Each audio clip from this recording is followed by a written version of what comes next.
What do you mean when you say dumping out the RV? So we had... You mean trash or you mean shit? Human shit. Like okay. Full-on human shit. We had this big RV. It's the Barstool RV. And they take it on different tours throughout college towns. Obviously not doing it right now because of COVID and shit. But they would take it to college towns, do a big Barstool tailgate, and all like the big content personalities would live on it for a weekend or even like weeks if they were driving from different city to different city. And one of my main, like only real roles was to go and bring it to from Manhattan to a like sewage treatment facility, not even like an RV spot with a sewage treatment plant, and empty out the sewage. And I didn't know how to empty out the sewage. They just told me to do it. And I didn't realize it's like a federal crime if you just like open it up. I tried to put like a garbage can underneath it. And I was by myself. I didn't know what the fuck was going on. And all this, like, it's disgusting, but all this sewage just started piling out. And the guys like sprinted out and told me that I was committing a federal crime. And I like freaked out and called my boss at the time. It's like, I think I just fucked up. And he's like, don't worry, put it on the card.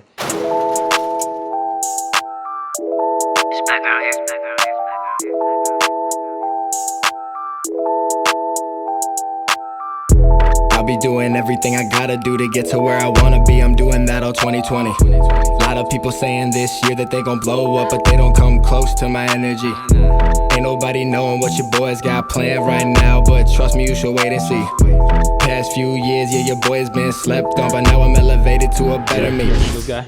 I am actually. I'm an Eagles guy. I think they play the Giants this weekend. I'm not a Giant fan. I'm a Jet fan. Oh, you really? Yeah, which is equally, if not more depressing. So, what makes you defer between Giants or Jets? I don't know. I think I just the way I grew up. My friends in my like immediate area, like on my block, were Jet fans, but then all my friends afterwards that I met like in middle school and shit were Giant fans, and so that was like a little rivalry. So I stuck with it as if I didn't want to like just be a follower with all them, I guess. Yeah, I feel you.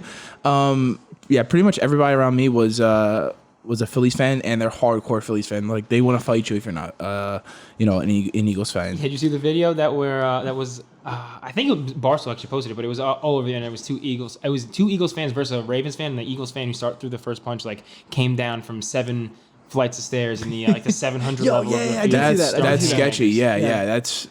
I've seen that, dude. When I went to the UFC fight when Masvidal. It smells like something's burning. Oh, 100%. I don't want. Yeah. We're also live right now too. Okay. And there's a fire going on. Well, is there any way? I think this headphone's only coming in this year. Oh shit. Let's see. All right, we'll take a 5-minute intermission. Let's see what's. Yeah, I'm good. Okay, well, we don't really know what happened, but someone's on fire. So where were we? We're talking about how we both developed our individual fandoms for whatever teams we support. Bro, how'd you get affiliated with Barstool? Because you're a part of a pretty big show. I mean, you guys have 36K on Instagram. What's your views like in general?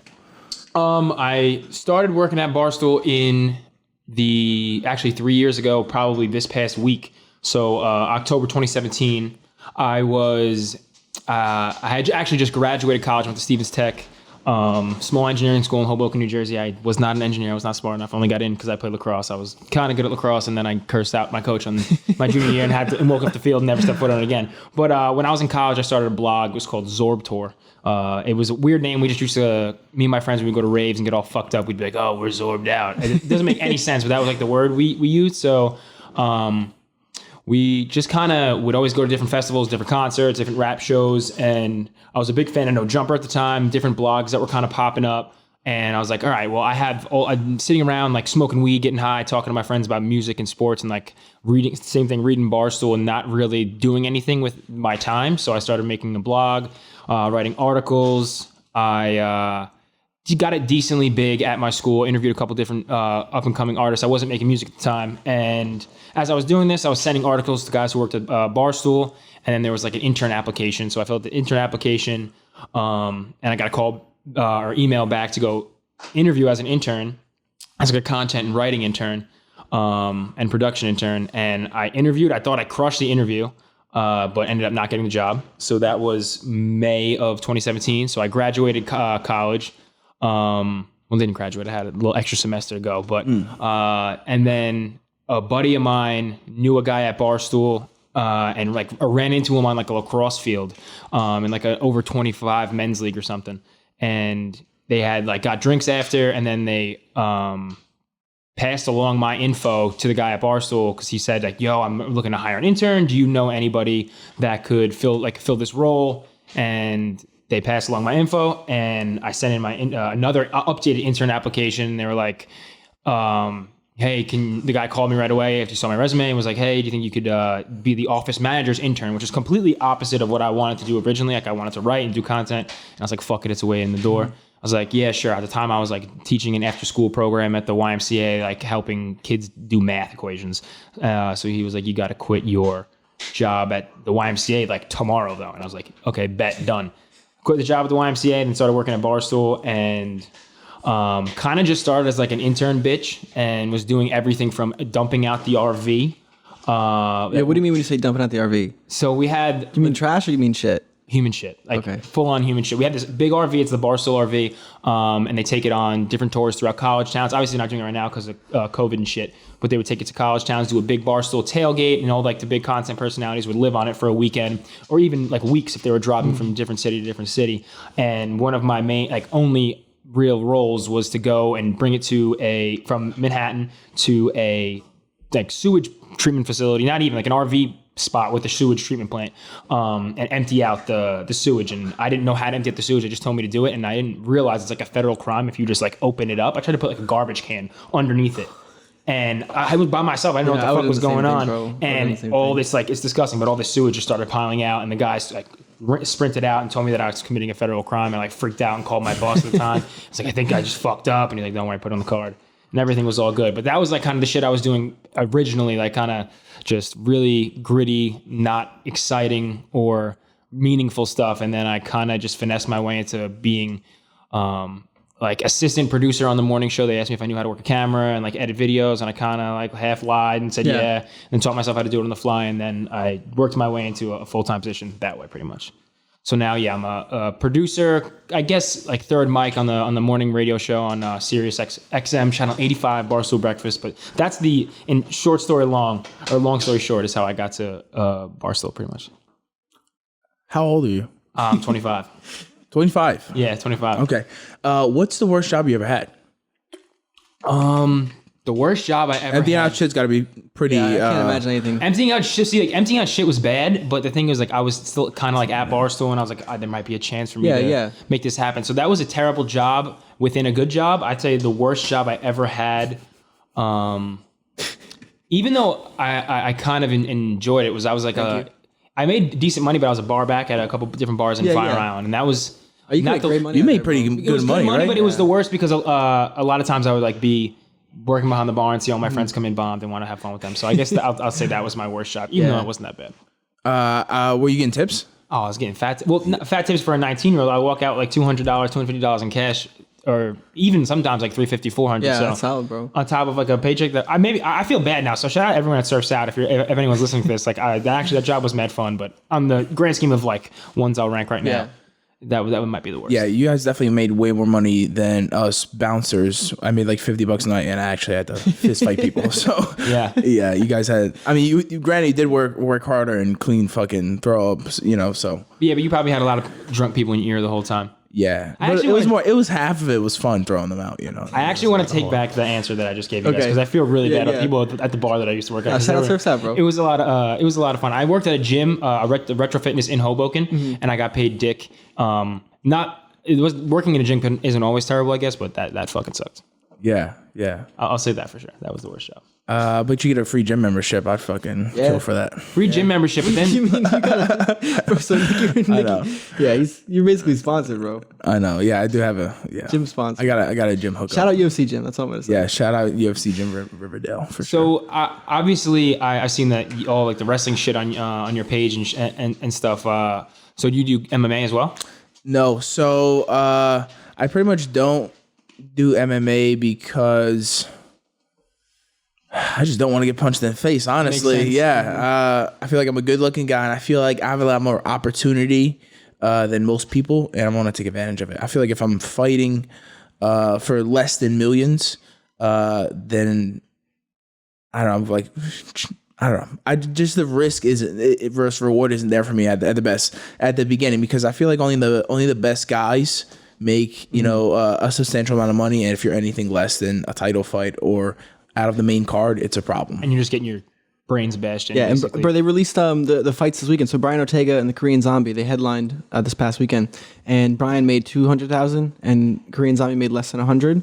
Really? So they're paying out at least half of that in taxes, and then more of that in To their fighter team fees, and to their stuff. team, to the gyms. Yeah. They probably walked away with like 10K, 20K Really? each. That's a hard fight. Yeah. That is so. That's Yeah. like the horror stories you hear of people when they like sign to like bad label deals and like, oh, you Oh, think it's you're getting $1 insane. million, really Yeah. half it's getting taxed. Damn, Yeah. I don't know if it's worth it going. Was that fight on Fight Island? Yeah. So this is a Fight Island fight too. So damn, maybe they gotta You know? pay probably their trainers to fly to fucking Oh, hell Abu yeah. Dhabi with them and shit. Yeah. Yeah, It's just and more that's time, a bro. long flight. Yeah, it is a very long flight. Yeah. I don't think like I mean I think you can drink out there, but I don't know if you can like smoke weed and really party out there. So you probably not. I mean, they're also on business trips. So. Yeah. I mean, you get pretty fucked up. They just sent you fuck with like Nelk Boys, dude. Yeah, I saw that they were. Yeah, over they're there. out there, bro. Dude, You fuck with did Nelk Boys Bob too, right? fucking have to? He did Bob like a left. 30. Yeah, he Bob left. left. Bob Menery left. Yeah, 30-hour round Yeah, trip who is back. that guy though? Like a comedian, dude. His Okay. page is fucking. It's amazing. He Okay. does sports. He does spoofs of sports commentary. Yeah, So he'll take yeah. like there'd be like a video of I don't know Eli Manning like throwing an interception, and he'll just basically have the announcer like call Eli Manning brain dead or some shit. And I think he's the guy on Buffalo Wild Wings. I might Okay. be wrong. He is. But, oh, he is. Okay, because okay. Damn. All right. That makes sense. Yeah. Where Guy's the a fuck you hustler. leave, man? I think I used to wrestle when I was in high school, just from like 6th grade to 9th grade. Yeah. I wrestled a strapping 96 pounds when I was in 9th Nice, grade. bro. Yeah. But I think I wore those Asics or a similar pair of all yellow Asics. Bro, Was my these were my favorite. I bought like 5 of these, and when I was in high school, because I knew I was gonna be wrestling for a long Yeah. time. Yeah, and well worth it. I love those. I had the original Rulons. I don't know if you're a sneakerhead at the time, but if you wrestle for a long time, some guys get like you're super into it, like Yeah. the shoes and shit. Yeah, but we would always do it so it was like looked cool, like color coordinated and shit. Yeah. You got to wear the right socks, you know? Not me. I was like, Yeah. if I saw anybody with those shoes, I was like, oh shit, this guy's about to be really good. Okay. So that's why I got the shoes. It was Would I'm you gonna ever wear- mentally intimidate them. Yeah. Would you guys ever wear like ankle socks though when you're wrestling? You could. They couldn't. fucking. Yeah, that was like a lacrosse thing too. So I wrestled a little bit Yeah. in high school, and then I switched kind of just focused on lacrosse and football. But that was a big no ankle. No socks. way. No, I go Chilly socks. ankles, They no way. burn you, bro. Can't be doing that. Got Yeah. fucking frostbite on your ankles. This is bad. So lacrosse was your main sport in high school? Yeah, lacrosse and football. I went to college for lacrosse. On Long Island, lacrosse is huge. It's like basically like football in Texas, essentially. I was actually a goalie, which you wouldn't think because I'm like kind of tall and lean. But I was a goalie in lacrosse team. Played corner and free safety and wide receiver in football. But lacrosse is definitely the one I was better at, and went to college with, obviously. Do you remember the best time you've ever hit somebody on the lacrosse field? Like that one time when you're just like, this was perfect. The guy was fucking cartwheeling backwards. I don't know if it was lacrosse because I was a goalie, so I could only come out of the cage a couple okay. times. But in actually, yes, it would probably I'll say lacrosse because in my freshman year of lacrosse, like the goalie's not supposed to come out of the cage or whatever, and they threw like a long clearing pass, and the attackman was like 20 feet up from the cage, and I'm pretty fast, like. I tied my 40 times last week. I ran like a 4.7. So back then I was 20 pounds lighter and probably a lot faster. And I just took a beeline from the cage to this kid and completely blasted him in the back. Penalty, everything. Like I had to get taken out of the game. And the goalie never gets taken out of the wow. game. Usually if the goalie commits a penalty, someone else like out for him or goes something. out for him and like waits in the box. And they're like, so it was so egregious to like get the fuck off the field. So. You ever get in a fight on the lacrosse field? Oh yeah, big time. Really? Yeah. I went to kicked out of off my lacrosse in my senior year of high school because we had like an indoor. I don't know if you know what box lacrosse is. It's like an indoor version. It's like what they play in Canada. It's indoor. Like the nets are a little bit smaller. And after a game, I was like the type of goalie I would like make a save and run up the field, and I did that. And some kid, like after I passed the ball, he just like wound up like baseball bat and just like hit me in the stomach. Oh, wow. So then after the game, like I just punched him in the face on the fucking handshake line, and then we started brawling. That's great. And when the kid that hit me in the stomach must have been like a psychopath, because then after like I punched the one kid in the face and then I got absolutely rocked and got thrown on the ground. And the other kid was like stomping on my chest with God, cleats, bro. but I had like a titanium chest protector like pad because I was a goalie, so I didn't feel it. But that was a bad one. Wow. So he was really trying to kill you, man. Yeah, I think he was. Shit. Dude, I remember in 8th grade, I was playing football, and I think we played this team, Delsey, we like scrimmaged them before the actual season start. And this whole scrimmage was pretty much a practice, and every other play we got into a fight. And it's ridiculous thinking of it now because everybody's fully padded and we're trying to punch each other in the face and we're just doesn't work. You know what I mean? Fucking pointless. Yeah. But we do the same shit when I was playing hockey when I was a kid. It's like 12, 13-year-old kids, bro, clearing the benches and just full on hitting you, but you got a fucking glove and you have a helmet. Yeah, in football, you're just whenever people fight in football, they just go bare knuckles to the helmet. Yeah, oh you're my just God, so angry. Yeah. I don't know. That's never a good idea though. Big mistake. To punch someone with the helmet on with your bare hand. Are you a lifter? Yeah, I lift probably like 2 to 3 times a week. I don't do anything crazy as far as like weight wise anymore. I kind of just do it like for reps and try to stay toned. I used to be a little bit of a meathead when I was in college. I was messing around with different like supplements and stuff. I have like just a natural, like I'm pretty cut naturally, so I don't really think I need to lift that heavy. not to like gas Must be myself nice. up, but like I just something that if I lift too much, then I get like a little too. I think I look a little too big. Damn, must be nice, not bro. Too big, like this motherfucker. But I'm just like I just look too much. And then instead of like if you would think if you work out excessively, like you would like be more trim in the stomach. But when I work out more, then I want to eat more, and then I lose my abs a little bit, and I don't feel good about myself. So you feel like fluffy. Yeah. All right. I feel you. Well, when I don't work out, I think I shrink about an inch every day. Really? Like mentally, my muscles, every time I look in the mirror, I'm like, you're a piece of shit. I don't know what's happening. I feel that too. Do you like to run at all? Nope. I just started I'm actually running. terrified of running. I just started running during quarantine because my by the gym I was going to obviously like shut down. And I did feel like completely like I shrank. I felt like I was a little noodle arm pussy. But then after like 3 or 4 weeks of it, I kind of was like you getting used to getting the runner's high, and I liked it. But then once I started, when my new building I moved into had a gym, and all I do is now. So now like maybe I should like rephrase what I said when I said I'm not a lifter. Like when I do lift though, I just do meathead shit. Like I'll just do fucking chest, shoulders, back, and like do kettlebell squats. That's it. Like no legs anymore. Bench press curls. Exactly. Fuck that. Yeah, fuck I that. should start doing squats more, but I'm sure you probably like do Olympic lifts, shit like that. Nope. No, I'm pretty much, I'll just train one body part a day, and usually it's just arms. So. Good. Birds of a feather. Yeah. I'm, I love it. It's just something I've always been, it's just easy to put my time into. I never saw any negative, that comes from it. Well, how's your labrums, bro? They're better. I think lifting fix. I have a few injuries from like just fucking being an athlete in general, and I think lifting definitely fucking repairs it. Okay. Did you ever Rehab. What was so you wrestled? Did you also play football in high school and shit too? Dude, I played freshman year of football, and my high school team was just so bad. I just focus on wrestling. Yeah, I just had to focus on. What wrestling. was the worst injury you sustained wrestling? Was it your labrum? Because I heard. Yeah, so I tore my labrum, rotator cuff, and AC, pretty much in both shoulders. Oh, you got the full Chad Pennington. Yeah, but never full tears though. Just partials. Everything I was able to rehab a bunch and get it back to what I would consider normal. Yeah. Yeah, Nick's like the definition of you just mental toughness, bro. You like Wolverine, you just regenerate? Yep. Dude, I swear, everybody I've seen says like, yeah, you need surgery, but I'm like, if I can move it, I can get it better. You know what I mean? They say that, bro, but he's still out here winning, man. So I don't know.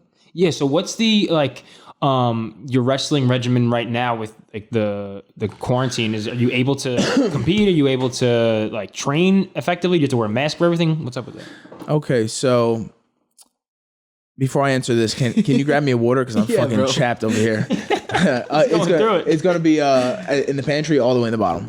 My man. So pretty much my regimen really hasn't changed throughout quarantine or pre-quarantine. I train pretty much in the afternoon every day, lift at night. Actually, the lifting was an issue. Like first 3 months, I didn't have a gym to go to, and then UFC. Thank you so much. UFC gym hooked me up, and pretty much can lift there whenever I want now. Shout out UFC gym. Yeah, but dude, when I wasn't lifting, because I've been lifting maybe like 6 years, but the 3 months that I wasn't lifting, like I just felt like I was wasting time. You know what I mean? Like just sitting here the extra like 2 hours or whatever. You can only do so many fucking push-ups in one day before you get. It's not even get tired, just getting bored as shit from it. Exactly. So you rap a little bit, right? I do rap. I would say it's more like crooning. It's like half rap, half singing, kind of like Post Maloney type stuff. Wait, what'd you call that, bro? Crooning. How do you? Okay. CROONING. Okay. Crooning is like Yeah. like I guess I would say like half singing, half rapping. Because when I first started, like I couldn't sing at all. I started making music or writing music probably when I was 18. Like just I would always freestyle in the back of parties and shit in high school, and then I started actually putting like a pen and a pad down and writing I had like a couple stock freestyles, not freestyles, a couple stock rhymes I would go to like in parties when I really needed to impress a girl or some shit and like pretend I was freestyling, like, yeah, I was off the top, no worries. But then when I was kind of to go back to what I was saying before about how I got to Barstool, when I was running this music blog that I ran, I was getting pretty close with a bunch of artists in the New Jersey scene. Shout out It's Wonderful, Eli 1K, producers like Arco Snow. Hell yeah. So guys that were kind of in the North Jersey, Central Jersey scene. And I was interviewing them and writing articles about them. And then they'd be like, yo, want to come hang out? I'm doing like a studio session at my boy's crib. Everything was very bare bones, like $50 condenser microphones and shit. And we barely knew how to use the programs, but I was just kind of hanging out and vibing with them. And they knew I freestyled, and they're like, yo, you want to get on one song? And I like the first time I ever recorded, it was like one take to, not to brag, but it's literally how it happened. I like one take to a verse. I'd never heard myself with like auto-tune or whatever, and I never really tried singing. And then everyone was doing like, it was like when Fetty Wap was first blowing up. It was like 2016, 2017. So everyone was doing like the half singing, half rapping. So I just gave it a shot. And it sounded pretty good. And since then, that's kind of like the lane I've went down. So I wouldn't call it strictly rapping, because a lot of what I do now is more like guitar based, like a lot of all the beats have like at least some type of guitar riff on it or some type of like live instrumentation, or at least I'm trying to incorporate that now. But more like singing, half rapping, I'd say. Like Posty. Yeah, like Posty. Yeah, not as good as him, but I'm trying to get the vibrato thing down like him, the whole yodel. He's got some weird Stevie Nicks yodel that I'm trying to, what's it called, mimic. But yeah, I do make music. You ever get nervous performing? Like spin something? I've performed live, I want to say 4 times. Once, the biggest was at SOB's. That was sick. That was I haven't performed in probably a year though. That was in May of 2019. That was the biggest crowd I ever got. It was a couple other artists on the bill. I was the only white kid, and I was definitely the only white person in the crowd. And I got mad love, and I just kind of went up and I was definitely nervous as shit before. And every time I perform, I'm definitely nervous as shit. Yeah, a little Flavor Flav vibe. Yeah. Or not Flavor Flav. What's the white dude? No, I'm sorry. Vanilla Ice. Boom. Yeah, I give them the Vanilla Ice vibe for sure. But it was more just about like being confident in situations like that. For sure. And the energy you kind of give out to the crowd, they give back. But I definitely, performing is one thing that I do get nervous as fuck with. But have not had a situation yet where I bomb. Good. But also there's no like concerts right now, so it's not really I have an opportunity to. Yeah, but you ever see someone fall off stage? I seen Travis Scott fall off stage when he falls off stage and he like screams for help in auto-tune. It's fantastic. It's amazing. It's a very memeable moment. First, you perform. You have like live auto-tune when you perform? Like live engineering? No, I have not, but that's something I'm going to be, because I'm getting like, the past like 2 years or a year and a half, I've really been starting investing more in like the music that I'm making, and I really haven't put much music out this year. Yeah. So when I do start like doing live shows, there will be like live engineering, live auto-tune, but my previous performances now. What do you think's your end goal? My end goal, that's a good question. This is something I struggle with a lot. I not really struggle with, but I have a hard time conceptualizing. But I think the most like concrete thing is I would like to continue having have a successful podcast where it's something that I could make my bread and butter, but also have an opportunity to make music and tour on the side. And bigger than both of those things, though, I would like to own a label, sign artists, and have like almost like a media collective. So that'd be part of the podcast. I want to have a place where I can have artists, producers, and like just different content creators kind of under the same starting a label? Kind of like starting a label, but also having like a multimedia end to a label. And I think that's inspired by me working at Barstool and seeing like the things that they do really well. And then there's also things that I do really well that I think Barstool's not technically that tapped into as far as like the music scene. I feel like I have my ear to the streets and know a lot about what's going on and who's going to pop. And it's two things that I would like to definitely combine at some point. So owning some type of like media and music entity and being like the CEO or not the CEO, like the executive on the end, like being the Dame Dash essentially to like the Run DMC. Wow. Yeah. So how old were you when you first got into the producing part? Like music or No, for podcasts. Podcast. So I had one podcast when I ran, or 2 episodes of a podcast that I ran when I ran the blog. It was my Zorb Tour blog.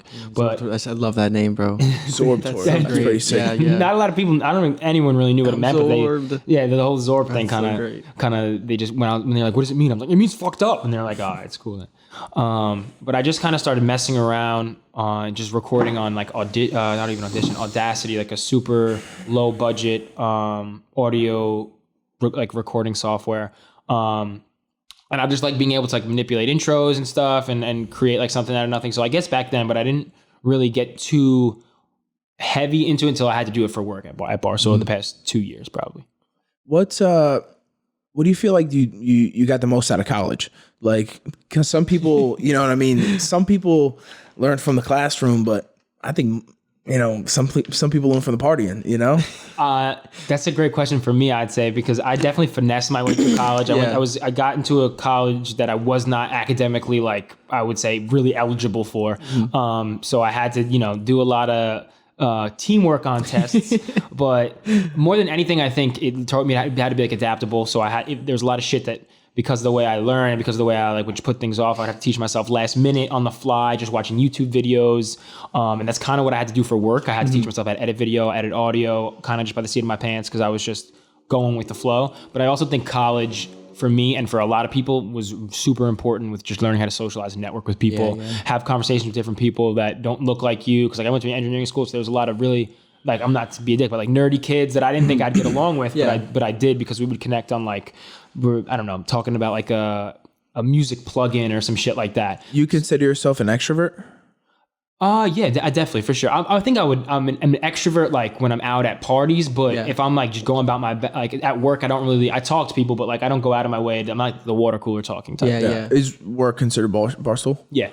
So you guys do this every day? Yeah, I'm live on the airwaves at every morning from 7 to 9 a.m. And then afterwards we'll do like different subsidiary video content that I'll have to shoot and edit, and then I work for a couple different other shows. We have like a soccer podcast. I'm not a soccer guy, but we have this a soccer personality that his name's Troops.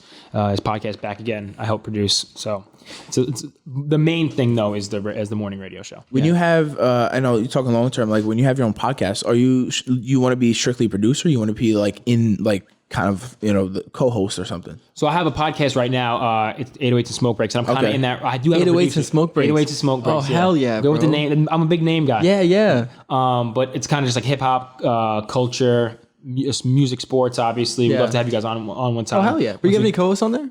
Yes, my co-host is the guy I was telling you about before.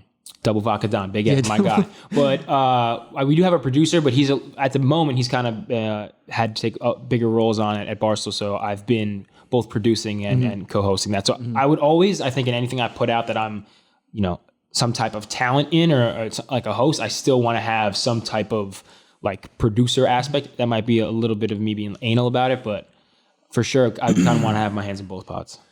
Because you're around like a lot of podcasters, what do you look for in a podcast host or somebody just to be there consistently? I think you definitely need to enjoy what you're talking about. I think like part of what we talk about is music. So I need someone who, you know, I can't have a rap podcast with someone who just like listens to country music. Yeah. And they need to be able to, you know, converse about the topics we're talking about. And also someone who's just like dedicated to just be building something a little bit bigger than themselves, I'd say. Like being open to and things, they have to be funny. I definitely have to be able to and take a joke at the same time. Like I can't be definitely a big part of my humor, I think, is like cutting ass on people and like whatever roasts. So I think that you need to be able to take that to a certain degree. Mm-hmm. Yeah, dude. So I think I saw your freestyle that you did in Barstool. Yeah. Pretty fucking sick, man. Yeah. Thank you. I appreciate that. Yeah. Are you a big freestyle guy? See, I used to be like when I was 18 in college, I was very much into freestyling and I thought I was very good at it. Right now, I would say my freestyle skills have diminished probably because of the way I record music now and the way a lot of people record music. It's kind of just like you, instead of freestyling and thinking about punchlines and bars, I kind of just go in the first time I'll record a song and just like kind of mumble a melody or mumble a couple, like it's the same phrase over and over again to try to just get how I have to sing. Like I said, I'm not a great singer, but I just kind of know how to like hit a note. So to kind of like figure out how to make my voice sound the right way. And then I'll go back and write piece by piece. So I have turned my back on freestyling a little bit, but it's something that I want in the next coming year. I want to kind of get back into. Is freestyling something that you kind of had to practice to stay good at? For sure. Like that's case in point. Like I don't do it as much anymore, and I'm not as good at it. And I have buddies who, I have a buddy my buddy Jake Krantz. Shout out Jake. Shout out Jake. He doesn't make music, but he's a sick freestyler, and he's always freestyling. Like any party where he'll put me aside, like, and he's very punchline oriented and go punchline. And I can still rap. Like you put a beat on, I can flow for like a couple minutes, easy money. But I'm a little disappointed in my like rhyme schemes and the fact that I can't hit punchlines as well as I used to. Because it's like almost like doing improv and comedy, where as soon as you say one line, you have to be thinking about what the next line is and how it incorporates with the next, or else you're going to kind of sound repetitive. Yeah. Wow. Yeah. You guys ever have like any like super famous people come by your Oh, for sure. place of work? Nothing that recently because of the COVID shit. But I'm trying to think the most. Personally, you said Theo. Theo's a huge name, man. Yeah, that's huge. Yeah. Theo Von was huge. Andrew Schultz we had a couple times. Andrew Schultz is the boy. Shout out Andrew. Yeah, he's local, right? New York guy. Yeah, New York guy. I'm trying to think who else. And this is not me being like, oh, there's so many famous people. Just legitimately trying to think. Yeah, I mean, it's a huge platform. No, that's crazy. Platform. Chris You guys Bosh have to be. Who's your competitors? Like as far as Barstool in general. I'd say ESPN. now I almost feel, I guess ESPN, but it's such a different like an entity and I guess directly in sports media it'd be ESPN, but because we're more in like the gambling and podcast sphere, I'd say people like, and we're saying like who captures the same audience and could take an audience away from Barstool or I think with podcasting is people like Rogan, people like Andrew Schultz, people who have like Tim Dillon has fun, like a lot of the comedians who have big podcasts like Tom Segura and with Bert Kreischer are with competitors, but they collaborate a lot with us. I would say on the game, like the business side of the main place that we're having competition is in gambling. So it'd be like DraftKings,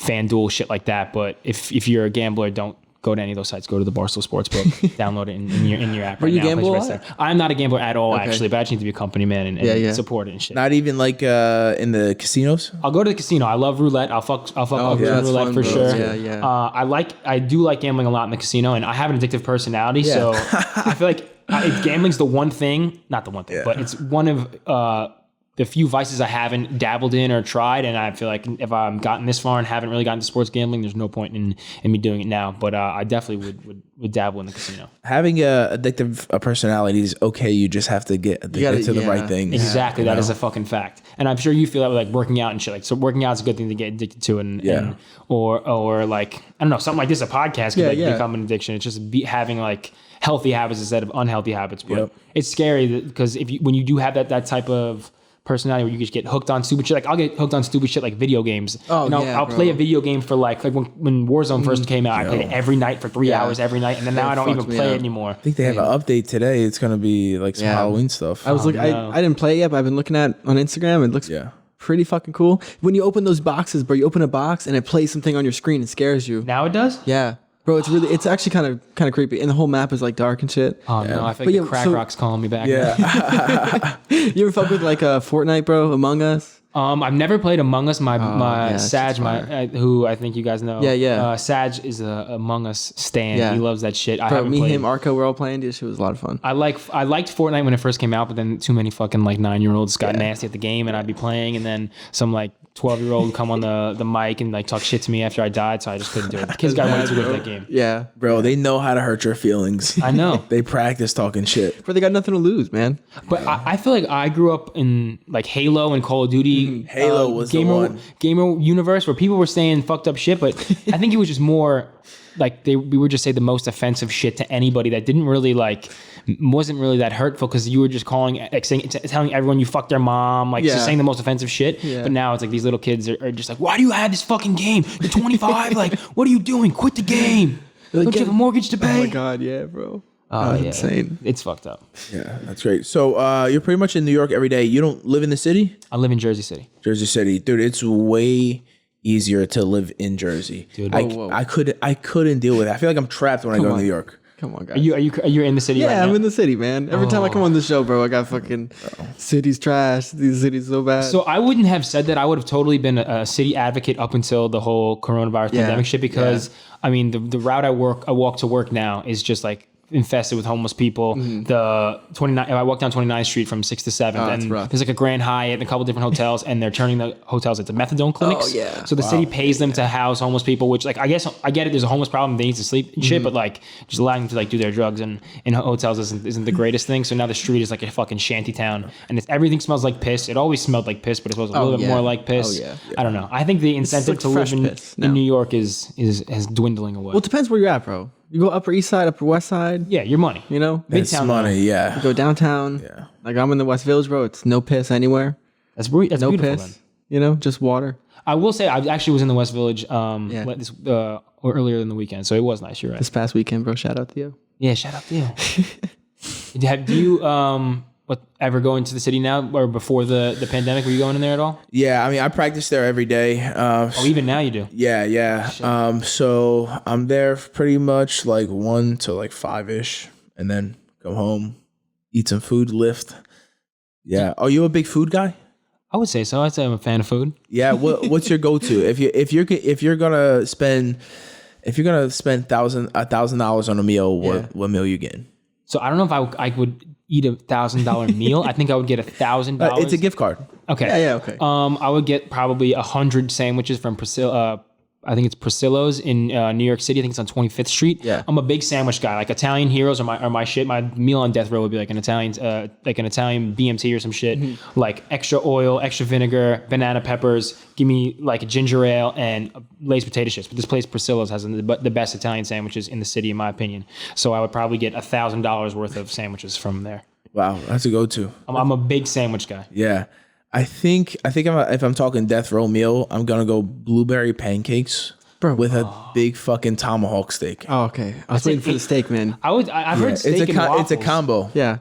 Steak and waffles is good too. I've never heard of Chicken or waffles. chicken waffles. Chicken Chicken waffles. waffles. Yeah, Yeah. yeah. That shit's I fuck fire. with chicken and waffles. Fried chicken. Yeah. Oh, Jesus. Yeah. Have you ever had a Waffle House down south? Yes, many times. My manager lives in Atlanta, and when I go down there, we go there like fucking 3 times in a. Yeah, bro, they're open 24/7. Can't go wrong with it. You get the whole menu, bro, for $30. Yeah. You know? Do you remember how you got your hash browns? I think because there's like chopped, covered, smothered. Oh, I just had them plain shredded. Oh no, you fucked up. If you get them Really? smothered, covered, and chunked, it's like ham, cheese, and gravy. Oh wow, But not like brown gravy. It's Yeah. like a breakfast gravy. I don't know. It's fantastic. like a white gravy. White gravy. Yeah, That shit's amazing, bro. The Yeah. sausage and biscuit, bro. Is that? Yeah. That shit's Yeah. fire. I actually went to college down south in Fairham, Virginia, and they pretty much everybody every morning ate biscuits and gravy for breakfast, and they all wondered why they were all obese. Honestly, everybody down there was sweet tea and fucking Zaxby's biscuits and for breakfast. shit. Yeah. Oof, bro. Oof. Was there Bojangles by you? In No, there was a cookout by us. Bojangles a little far, but definitely cookout. I've never had cookout, but I've heard good things about Oh, it. very good. They have hush puppies, which is like to Isn't me, that I just, think like fried dough. I think it's cornbread, like Yeah. honey cornbread and deep fried. Yeah. I haven't had a hush puppy in a minute. I think I drove through Virginia when I was like 7 years old and had a hush puppy, but that brings back memories. Did you travel much? Right now, not really. The last time I traveled, I traveled to like Vermont every once in a while. My sister has a house in Vermont, so I went up there a couple weeks ago. In the summer, I went down to Atlanta just to like record music at a studio down there because the guy who manages me and like one of his producers work at a big studio there called Tree Sounds. It's like a pretty legendary studio in Atlanta. Outkast recorded a lot of their albums there. Beyonce's recorded there. The tape recorder that Michael Jackson recorded, Thriller's on there. It's like a super like legendary and weird like hippie studio. So I go down there occasionally, but as of recently now, just because the travel restrictions are starting up again, which sucks. But I miss traveling for sure. Oh hell yeah, bro. Hell yeah.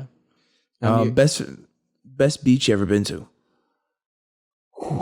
This is gonna sound stupid, but I think that Fire Island out in Long Island has some of the nicest beaches. Yeah. I've heard of that. But I'm saying just sand wise, but they're fucking crowded and like there's a lot of people and it's like sometimes it's not always crowded. But if you go to the right beach, like I go to Kismet, which is nice, but there's still it's more of like a packed beach feel. I've been to Rincon in Puerto Rico a few times, and the beach is a little more rocky there. But as far as like views and shit, that's the spot for sure. Yeah, bro. Did this Corona like mess you up at all?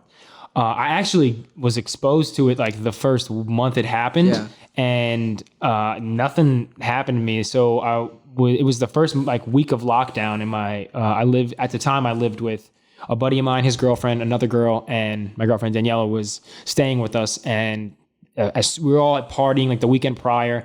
We're like, oh, we're not gonna get fucking coronavirus. And my roommate's girlfriend starts coughing. And she's like, I've had a cough for a couple of days, but it's not coronavirus. Meanwhile, she worked at Hudson Yards, which is where like the patient zero for New York was. So she was coughing for like a day, then started really hacking up a lung. Then the other girl I lived with started coughing again. And they both started feeling a little under the weather. And then my buddy Billy, who I love you, Billy, but he's a little fat. And I can say that because his Instagram name is Fat Billy. And he refers to himself as Fat Billy. He got it and he got fucking rocked by it. Like really bad, terrible fever, couldn't even get out of bed. Then my girlfriend got it, and we were like sharing waters and shit, and like whatever. I was like kissing her, so obviously we were exchanging like saliva. And I just never got it. I felt tired. I think maybe one day, but then I started taking vitamins and running, and it never affected me really. So that was like the very first week of quarantine, and since then, I mean, I've been around people. I'm sure I've been exposed to it. I haven't been sick. I haven't lost my taste and smell. Haven't got a cough. Nothing like that. You guys heard it here first, bro. Jetski 1, coronavirus 0. Yeah, I beat the shit out of coronavirus. I knows not to fuck with me. You got any hobbies? Yeah, I love to play basketball. I'd say basketball outside of like music and like podcast shit and just like whatever, making videos and stuff is probably my biggest hobby. Yeah. And drinking beers. Can you drink hard?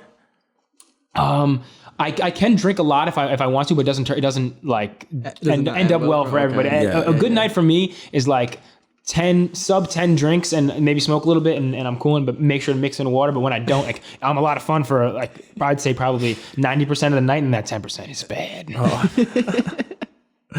Bro, would you ever play a basketball game 1-on-1 versus other rappers, bro? Yeah, I've already made a statement because I had the reason I said before, like I wasn't just bragging about my 40-yard dash. I didn't just randomly do it to get time, but I made a statement on the radio that I think I'm the fastest non-professional athlete at Barstool. Nice, bro. Yeah. And some kid who actually is a fucking professional lacrosse player who I work with, this guy Steve, called me out even though he's a pro athlete, and we raced and I ran a little faster than him. But I think I'm the fastest. Okay. I'll put on record I'm the fastest white rapper, hands down. Jack Harlow, if you want this smoke, I got you. All right. Basketball, I don't know. I'll play a different rapper in basketball for sure. MGK got some long legs. MGK does have some long legs, but I don't see MGK as an athlete. Bro, Little Dicky apparently is like a real hitter on the court. Yeah, he's nasty. He's real nasty. I'm definitely faster than Little Dicky, though. He looks like he has an awkward gait when he runs. Yeah. He's got a jumper. Certain people, though, are like unathletic and good at basketball. Like they're just somehow... I'm actually the opposite. I'm super athletic, but fucking terrible at basketball. My hand-eye coordination, I couldn't hit the fridge from here. Like, I'm fucking terrible. But if I get... Yeah, I'm a hands-on kind of guy. Yeah, you feel me? Yeah. It's weird how that works. It's weird how like you can like certain like I would say I thought I had good hands. I was just fast, but I couldn't like sometimes in football like if a pass was coming my way and like I was super tired, I feel like I would just go spasm mode. My hands just wouldn't work and the ball would just hit me in your hands. It's weird how sometimes like certain parts of your body just don't connect to your brain. Yeah, just don't work anymore, bro. I remember like I would grow up and my older brother, we would practice catching a football. And I was like, this is my future when I'm fucking like 8, you know what I mean? And it just never worked out. I fucking could never catch a ball. I feel like you would have made a good linebacker though. I mean, I'm big now. I was skinny before. I graduated high school like 170. Oh, really? Yeah, and then I started fucking lifting and eating pretty much everything. And what weight class did you wrestle in college? 197. Oh, nice. Yeah. And then what are you right now, like 240? Yep, 45. Yeah. And well, used to have abs. I have like 4 abs now. I had in all throughout high school and college. I had a 6-pack, and then I went from like 160 to 190 in like a year and a half, and then that shit did not go back. I have to flex so I fucking pass out to have like a couple abs show. And then it's not even worth it at that point. You can't be asleep with your 6-pack guy. That's sus. No. I'll get lean. Like I'll start competing soon, and I'll get lean just because it'll look better on camera. And one thing, so I model for Wilhelmina, and I think I'm still signed with them.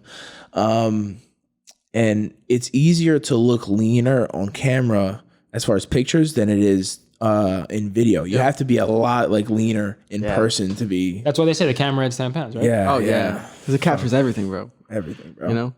Yeah, there was because all my page was like, me nice and shredded, and I showed up for like 1 or 2 comps with a fucking fat pack, and they were grilling me. I hope you don't take this the wrong way, but do they ever say anything about your ears when you come up for shoots? Like, do they try to Photoshop the cauliflower ear out? No, because usually when they book me, it's for like something athletic. Perfect. I'll do like the fucking Peloton bikes or some shit like that. Does it hurt you, the ears? So when it first happens, it's fucking terrible. So pretty much like when the cartilage breaks, it fills up with like some like liquid and blood, and it's super sensitive until it hardens. But like for it to harden, you have to like drain it or let it fucking just Don't they put a button in your ear or something like that? So yeah, they could drain it and like stitch it like stitch like a kind of compress on it and close it so it doesn't swell back up.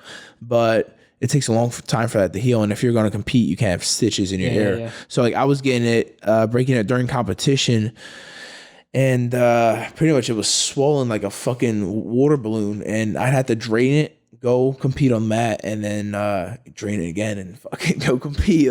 I had fucking holes everywhere in my ear. What do you wrestle, freestyle? No, so I just do jujitsu. Oh shit. So just like you know what it is? Yeah. So just like fucking wrestling with a little bit of submissions.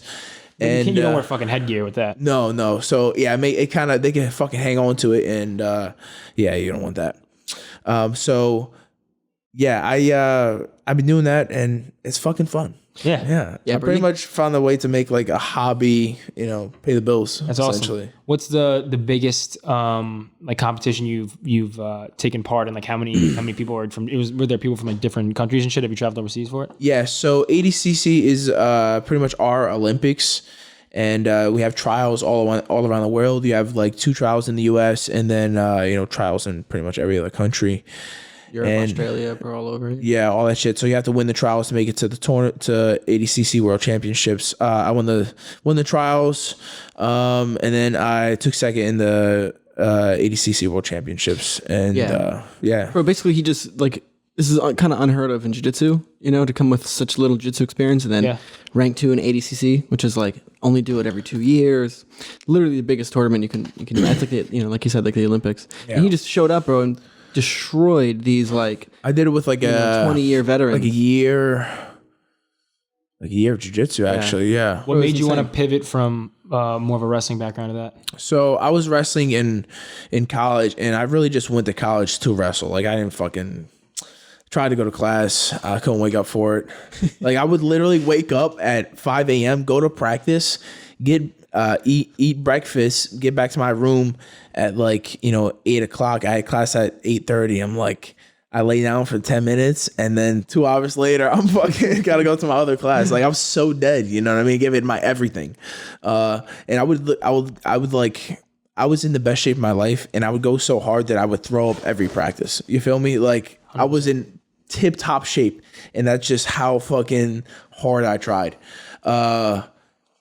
I would do a thing where I would not do a thing, but I would like convince myself if I had a similar situation where it was like 2 o'clock and I had class at 2:30, or it was like 10 a.m. That's a better example. 10 a.m. and I had class at 10:30, and I woke up at like 10:15, and I knew it would be like a 14 or 16 minute walk to class, and I'd show up at like 10:32. I'd be like, it's better for me just not to show up than to walk in class and look like an asshole. Like I won't go to class. You don't want to disrupt the class, bro. Yeah. You're doing it for everyone else. I either came 15 minutes late or I didn't come at all. Like that was it. I think I wasn't even on time on the first day. Like all of high school. I was better in high school because my mom would drop me off, but after that, bro, I was always late. You guys ever pull up like 40 minutes late to class? Yeah, like right, just so you get attendance. And I've been told like you can't take attendance today because you had just showed up. I was a dickhead in class. I wouldn't say dickhead in class, but I did the same shit. Like I wouldn't show up all the time and whatever. When was the first your first jiu-jitsu competition, how'd it go? So first jiu-jitsu competition was after 2 weeks of practicing. It's called a Grappling Industries in Wildwood, New Jersey, right? So I show up, my coach Jay, I step on the mat. I think I have 7 matches and I end up in accumulating 80 points to all my opponents 0. I got like 5 subs and 2 just regular wins. A couple of them were like black belts and a couple of them were like brown, purple. And I was just a regular white belt, but with wrestling, you know what I mean? But I wasn't like a D1 fucking national champ, you know what I mean? I was like an average, a slightly above average Division III wrestler. But on the mat, I beat a couple of D2 like national champs and shit like that. But I was never fucking, D1 caliber. But what I did was kind of keep practicing. So I kept evolving. Although I didn't have, I'm not training at Iowa. I'm not training at Penn State. I kind of just kept studying and kept training myself. So before I knew it, I was surpassing people that, had all these accolades.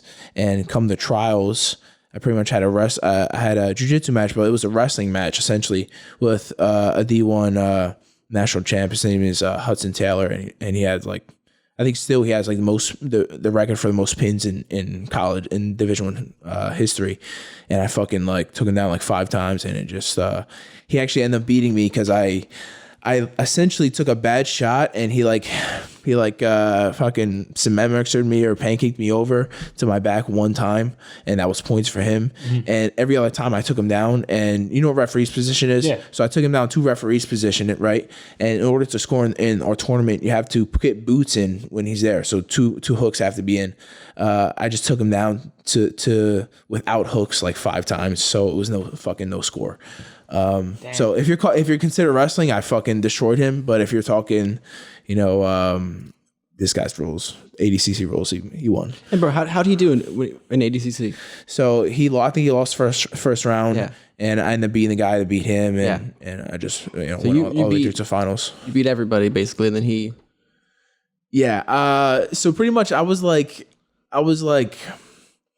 kind of saw that I kept my speed and strength when I was lighter, like 170, and now as I kept gaining weight and lifting and shit like that, and I kept the speed and the strength, and I was just outworking it, and I kind of always had kind of better endurance than everybody because I just fucking tried harder. You know what I mean? Like when they were tired and stop, I'd be equally as tired. I just wouldn't stop. You know what I mean? So. Just that kind of side kicked in. How long do you think you can keep doing this, like to your body? Is there like an out age question, that you have? Like you're like 35, I'm out. So wrestling is wrestling. I always thought was going to be like much harder. Okay, so wrestling is much harder on the body than jiu-jitsu, right? But now I'm kind of seeing that. You have coaches, especially in wrestling, that wrestle every wrestling season, like with the team. Like it's not like they're not just sitting back and coaching. They're coaching, but they're wrestling with their kids. You know what I mean? So them keeping in shape, and those guys will be in their 50s. You know what I mean? 60 sometimes, still grappling with them. So forever, honestly. I mean, if we're talking competitively, probably to 35 or so, depending. How much money I make, really? Because if I make, $100 million, I'm not fucking. You know what I mean? We're gonna make more money by fucking focusing on all this shit. So, but for now, it's fun as shit. You know what I mean? Every day I get to wake up and do exactly what I want to do. All I ever want to do when I'm doing anything, when I'm cutting the fucking grass, when I'm playing video games, when I'm taking a shit, I'd rather be fucking practicing. Yeah, I'd rather be grappling. You know what I mean? And I just so happen that I do it with all my boys. We're all fucking good friends, and we fucking train hard as shit together. So I have it good. I have it weirdly good. You know what I mean? It's a lot of people have a hard life, and I work hard, but I have fun. Are you worried about concussions at all? Nah. I outsmart that shit. Hell yeah. Just like me and coronavirus. Exactly. Beat that shit up. Dodge that shit, homie. Yeah. I've had a bunch of almost where like if I didn't roll out, definitely would have got fucking, had some issues. Probably given a lot of concussions. I definitely gave some concussions. Yeah. You look like you got a hard head. I do have a hard head, you know, because I always fucking bang heads with people, bro. And it's just like when other guys' faces will split open, I'm just my shit's so durable, you know. It's one thing that like it's pretty much whenever in wrestling, especially when you do it in high school or college, you have a wrestling season, right? So you have a long period of time where you're not grappling, so your body's like kind of relaxed, right? And the second you start, because you're constantly like head to head with somebody, your fucking forehead will just shred skin, and it eventually just grows back, and it'll happen like once or twice, and then you're good. You know what I mean? You'll be good one big after callus, that. bro. Yeah, one big callus. You know, but it looks, you know, it's skin. I'm just saying, you know, you get durable. I used to take lacrosse balls off the shins because I was a goalie, and the same thing would happen. It'd be like the first week of practice, I wouldn't be able to walk, and then afterwards, they would bounce off of it like it was, I don't know, Kevlar. Wow. What do you think is worse, taking that or a hockey puck?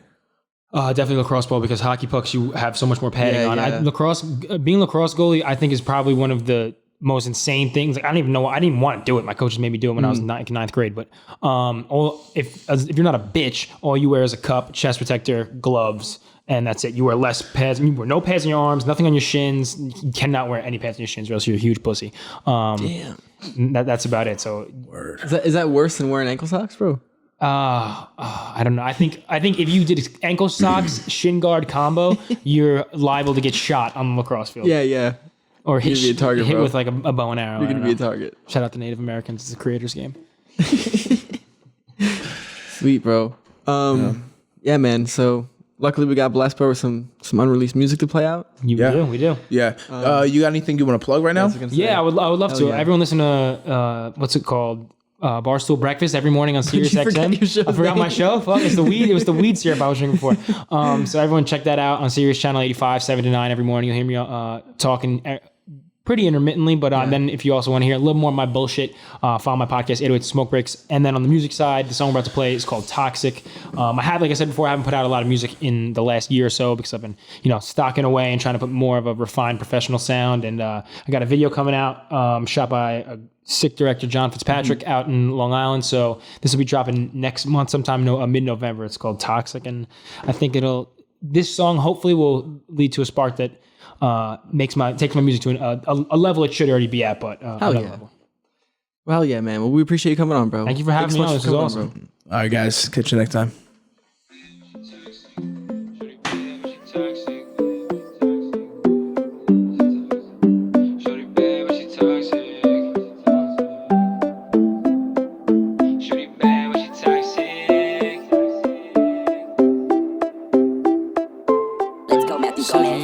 Shorty bad, but she toxic. Poison me when she pop. They say money make profit. She checking off all the boxes. I say no to handcuffs. I'm thinking I need a locksmith. I'm a young rich king, Medusa, she not a goddess. Shorty bad, but she toxic. Poison me when she pop. They say money make profit. She checking off all the boxes. I say no to handcuffs. I'm thinking I need a locksmith. I'm a young rich king, Medusa, she not a goddess.